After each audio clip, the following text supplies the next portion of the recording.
સીતારામને જય શ્રી કૃષ્ણ બધાને. ભગવાન સૌની મનોકામના પૂરી કરે પ્રાર્થના સાથે આપણે નવા વિડીયોની શરૂઆત કરીએ છીએ. તો સ્વાગત છે તમારું ફરીથી નવા વ્લોગમાં. કેમ છો બધા? મજામાં ને? મજામાં દેશો. અને આપણે પણ બધા મજામાં છે ને. અત્યારમાં વરસાદ આવતો હતો પણ અત્યારે વરસાદ બંધ થઈ ગયો છે. જો નીચે બધું પલળી ગયો. અત્યારે હમણાં થોડીક વાર પહેલા જ વરસાદ રહી ગયો અને આપણે કામકાજ કરીને નવરા થઈ ગયા છે ને. જો મેહુલ જાય છે.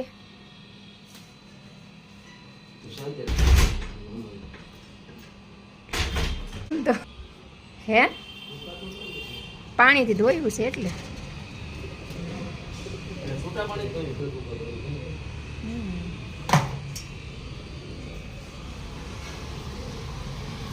તો મેહુલ અત્યારે બજારમાં વહેલા જતા રહ્યા છે કેમ કે આજ છે શનિવાર એટલે મેહુલને વહેલા જવાનો ને આપણે બધું જ કામ થઈ ગયું. મારે પેપર એ વચાઈ ગયું અને પેપર ઓમભાઈ માટે અહીં રાખ્યું છે. અને અહીંયા જો આપણે અત્યારમાં છે ને ગૂગલનો ધૂપ પર નાખ્યો તો ધૂપ ચાલુ કરી દીધો છે કેમ કે તેમાં ઓમને ધાર્મિકભાઈ ન હોય. અને હવે આપણે રસોઈની તૈયારી કરી નાખી. તો આજે આપણે ફુલાવરનું શાક ને એવું બધું બનાવવાનું છે. તો ફુલાવર ને એવું બધું મેં સુધારીને વહેલા રાખી દીધું છે. જો કબૂતર ઘરમાં આવી જાય છે. તો 12 વાગી ગયા ભાઈ. અને જો આ ફુલાવર મેં સુધારીને રાખી દીધું છે. અને આ ફુલાવરના પાન છે. પાનને હું ક્યારેય વેસ્ટ નથી જવા દેતી કેમ કે પાનમાં તે અમુક કેલ્શિયમ ને વિટામિન ને એવું પણ આપણે પાનમાં મળી રહેતું હોય. તો જે પાન છે એ આપણે જવા ન દેવા જોઈએ. હું ફુલાવરની આ રીતે સુધાર નાખું અને શાકનો ટેસ્ટ પણ ખૂબ સરસ આવે છે. તો હવે આપણે રસોઈને એવું બનાવી નાખીએ. અને આજે ઓમભાઈને વહેલા ટિફિન દેવા જવાનું છે કેમ કે વહેલા ટિફિન દેતી આવું, ધાર્મિકને લેતી આવું. તો ધાર્મિક 11:30 છૂટી જશે તો કીધું કે વહેલા ટિફિન દઈ આવું ને તો 11:30 ધમું છૂટે તેના પણ હારવાર લેતું હોય. તો ચાલો આપણે રસોઈ શરૂ કરી દઈએ. તો વિડીયોમાં આગળ સુધી બન્યા રહેજો. વિડીયો પસંદ આવે તો લાઈક શેર અને સબસ્ક્રાઈબ કરવાનું ભૂલતા નહીં. અને આ બારી જો વારે વારે બંધ થઈ જાય છે. પવન ફૂલ આવે છે. જો અહીં બારીમાંથી ફૂલ પવન આવે અમારે. અત્યારે જો ફૂલ વરસાદ થઈ ગયો છે અને પક્ષીઓ જો બિચારા કેવા વરસાદના પલ્લે સુધી કેવા લાઈનમાં બધા કબૂતર બેસી ગયા છે. કેવા વરસાદના પલ્લે છે બિચારા. દોરી ઉપર બેઠા છે.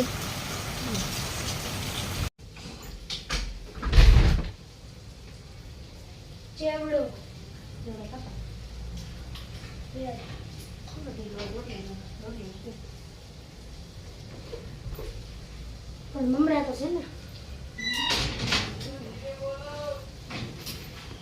રોટલી બનાવી દે. રોટલી બનાવી દો. અલગ આ જોલી શું કહેવાય, ચણા દાળ ને ચટણી બધું નાખીને બનાવી દો. હે લે લે નવ બેગ આવી ગયું. હે નવ બેગ આપ્યું તો જૂનું બેગ ક્યાં ગયું? જેમાં ધાર્મિકભાઈને ટ્યુશનમાંથી નવું બેગ આવ્યું છે. બતાવી દઉં. બતાવી જો ધાર્મિકનું નવું બેગ. જેમાં ધાર્મિકભાઈ ટ્યુશનમાંથી આવી ગયા છે. હવે કંઈક નાસ્તા પાણી કરશે. દફતરની અંદર દફતર નાખીને લાવ્યો બોલ. અત્યારે જો રોજ અમારે ધાર્મિકભાઈ આવા ટાઈમે ઘરે આવે.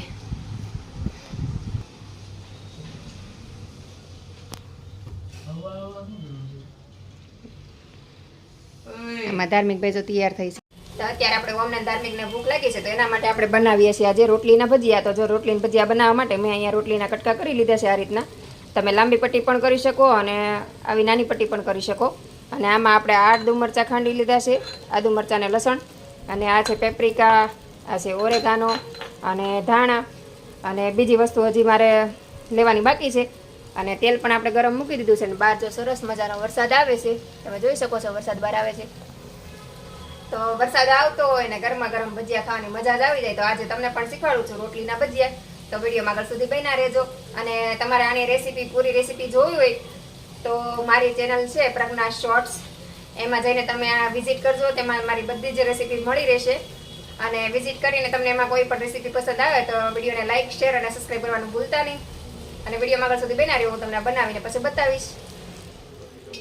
તો અત્યારે આપણે બનાવી રહ્યા છે રોટલીના ભજીયા.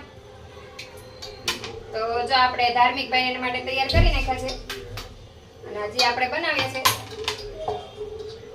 તો તમે ક્યારે રોટલીના ભજીયા બનાવ્યા હોય તો મને કોમેન્ટ કરીને જરૂરથી બતાવજો. અને તમે બનાવો તો કઈ રીતે બનાવો છો એ પણ મને જરૂરથી જણાવજો. તો અત્યારે બહાર વરસાદ સરસ મજાનો શરૂ છે અને ગરમા ગરમ ભજીયા ખાવાની ખૂબ જ મજા આવે. તો આપણા રોટલીના ભજીયા બનીને તૈયાર છે.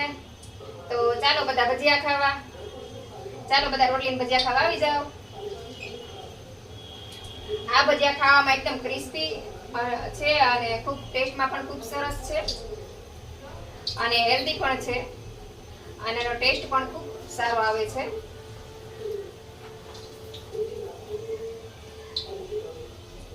તો આપણે ઓમ ને ધાર્મિક ભાઈ જમવા બેસાડી દઈ. આપણા ભજીયા અડધા બની ગયા છે. આ તમારા બપોરની રોટલી પડી હોય ને એના ભજીયા તમે બનાવી શકો. આ વેસ્ટમાંથી બેસ્ટ રેસીપી બની જાય. આપણે રોટલીનો બગાડ પણ ન થાય અને ઘરમાં બધાને નવું ખાવાનું પણ મળી જાય. તો હું તો આવું કંઈકનું કંઈક નવું બનાવ્યા જ કરું છું. તમે પણ કંઈ આવું બનાવતો હોય તો મને જાણ જરૂરથી કરજો.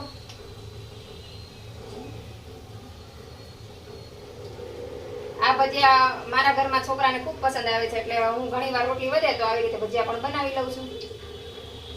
અને આજે આપણે સાથે કઢી પણ બનાવી છે. જો સાથે કઢી પણ બનાવી છે. તો ચાલો આપણે ધાર્મિકભાઈને નોમભાઈને જન્મ આપી દેવી. વરસાદની સિઝન હોય એટલે આવું કંઈક તળેલું ચટપટું હોય તો ખાવાની ખૂબ મજા આવે અને કંઈક નવીન પણ મળી જાય અને હેલ્ધી પણ મળી જાય.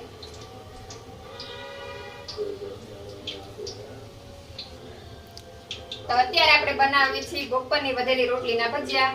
તો તમે જોઈ શકો છો હું ભજીયા બનાવું છું. તો જેને પણ ખાવાનું મન થઈ ગયું હોય એ ભજીયા ખાવા આવી જાઓ. તો અમારું ઓમ ને ધાર્મિકભાઈ માટે તો ડીશ તૈયાર થઈ ગઈ છે. જો કઢી ને ભજીયા. કઢી પણ મેં એની સાથે બનાવી છે. અને આની રેસીપી તમારે જોવી હોય તો મેં પહેલાં પણ કીધું હતું કે મારી ચેનલ છે પ્રજ્ઞા શોર્ટ્સ, એમાં જઈને તમે વિઝિટ કરજો. તેમાં તમને આ બધી જ રેસીપી મળી જશે. મારી પ્રજ્ઞા શોર્ટ ચેનલ છે તેમાં હું અઠવાડિયે એકવાર વિડીયો મૂકું છું. તો વિડીયો થોડોક લેટ પણ આવી શકે છે પણ એમાં ઘણા ખરા વિડીયો છે. એમાં તમને ઘણી ખરી નવી રેસીપી મળી જશે. તો આપણે જો અત્યારે રસોઈ કરી નવરા થઈ ગયા ને ભજીયા પણ આપણા બની ગયા છે. ધાર્મિકભાઈ જો જમવા બેસી ગયા છે અને સાથે આપણે બનાવી છે કઢી. જો આપણે કઢી બનાવી છે ને આપણા રોટલીના ભજીયા. તો અમારા ધાર્મિકભાઈ હવે ટેસ્ટ કરીને પછી કહેશે કેવા બન્યા છે. તમે કેવા બન્યા છે કે સારા બન્યા. અને આમાં ધાર્મિકભાઈનું CID અત્યારે ચાલે છે અને અત્યારે આપણે 7:30 થઈ ગયા છે અને આજે આપણે વહેલા જમવાનું બનાવી નાખ્યું છે. અને ઉપર જો આ A1નો મસાલો નાખવાનો એટલે ટેસ્ટ સારો આવે. કદમ A1નો મસાલો નાખી સારો લાગે છે ને. જેમાં ધાર્મિકભાઈ તો A1નો મસાલો નાખીને તો ખાસી ડબ્બો પાસે લઈને બેસે. તો ચાલો બધા ભજીયા ખાવામાં. ધાર્મિકભાઈ તો ખાવાનું શરૂ કરી દીધું. તો આવી જાઓ બધા જમવા. તો આજનો વિડીયો આપણે અહીંયા જ પૂરો કરશું. તો વિડીયો પસંદ આવ્યો તો લાઈક, શેર અને સબસ્ક્રાઈબ કરવાનું ભૂલતા નહીં. તો ફરીથી મળીશું એક નવા વિડીયો સાથે. જય હિન્દ, જય ભારત.